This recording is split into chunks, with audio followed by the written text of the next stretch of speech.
Welcome to the RCR Christmas Special 2025. This is a 1979 Cessna 182 RG Skylane. This is the family station wagon of the skies. If the 182 RG was a car, it would be a Buick Roadmaster wagon or a Ford LTD wagon from the Malaise era.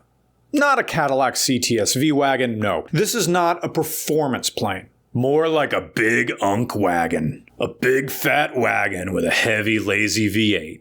And the 182 RG has the aviation equivalent of a fat Malaise era big block. Under the cowling is a Lycoming 0540. That is a 9-liter flat 6, making, depending on application and configuration, about 250 to 350 horsepower. 9 liters, that means each cylinder has 1.5 liters of displacement. Depending on bore and stroke, some Lycoming 0540s are 8.9 liters and some are more. Now, I know that's not a lot of horsepower, but this thing makes plenty of torque. About 583 foot-pounds of torque at 2,700 RPM. But Lycoming made a supercharged version that made 778 pound-feet of torque. So that's why I say this is the Malaise era of unk wagons. Low horsepower, high torque. So let's talk about the 182 RG's party trick, retractable landing gear. So what, you might say as a gearhead? I fly on airlines all the time and they have retractable landing gear, it's nothing special. But having retracts on a single engine high wing civil aviation craft is like having active aero on your Buick Roadmaster. Imagine rolling into a car meet in a Buick Roadmaster from the 90s and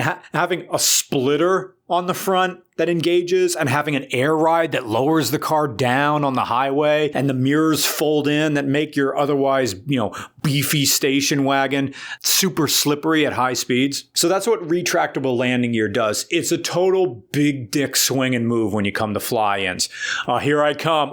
Gotta lower my landing gear. It makes this everyday bug smasher climb faster, cruise faster, fly smoother, and use less fuel than its fixed gear equivalent. The one downside is retractable landing gear, they aren't as strong as fixed gear. So when we had to land this plane on the grass runway, the owner was like, okay, we're going to take this run. No, we are going to float this plane in because this landing gear isn't that strong. With retracts on the 182, you're really supposed to only land this thing on tarmac. Yes, I know you saw pictures of Grumman F6F Hellcats slamming down on the deck in World War II, but that was a plane built with government dollars, where price is no object, make it work. 1970 Cessna Skylane, the official airplane of getting head on a sales trip from a dude named Henry who drives the fuel truck at the FBO and then selling a pallet of Westinghouse anal expanders to a purchasing agent from Kenosha, Wisconsin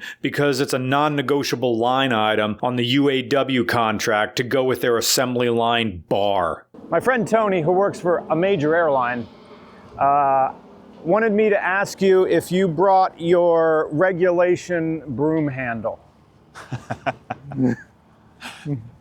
That's for the extension of the gear. No, I haven't. But yeah, you can tell them that there are maneuvers that you can do to help it swing. Yeah. You really yank it and bank it and hopefully lock them back in. But that would be a bad day.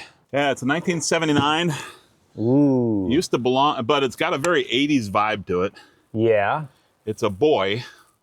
What's a boy? I'm going to be gender specific about it because the tail number is Zulu Victor, and Zulu Victor just doesn't sound very feminine at all. Nah. Yeah, compared to a PA-28, this is more room in here. Yeah, it's like a TARDIS. It's bigger on the inside. Yeah. Did Cessna ever make any of these planes in this family pressurized? Yeah, the 210s, no 180s or 182s, but there are 210s that are pressurized. You can always tell because they got these wacky round windows on the sides because they're pressurized. Right, Yeah. right. You can't have... Yeah.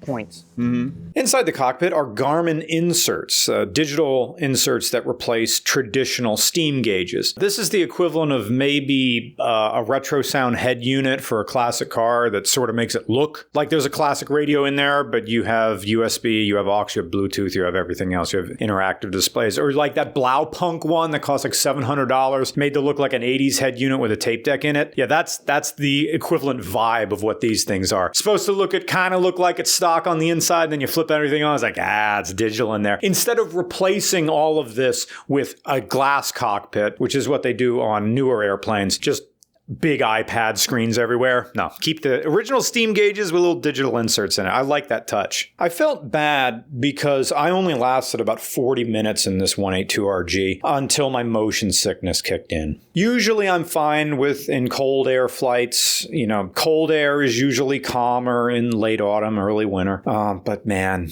that smell of 100 octane low leaded gasoline, that started to do me in. I hate the smell of avgas. It smells like rotting meat to me, and I retch. Nevertheless, the 182RG is a fantastic road trip in quotation marks plane from the Bronze Age of aviation.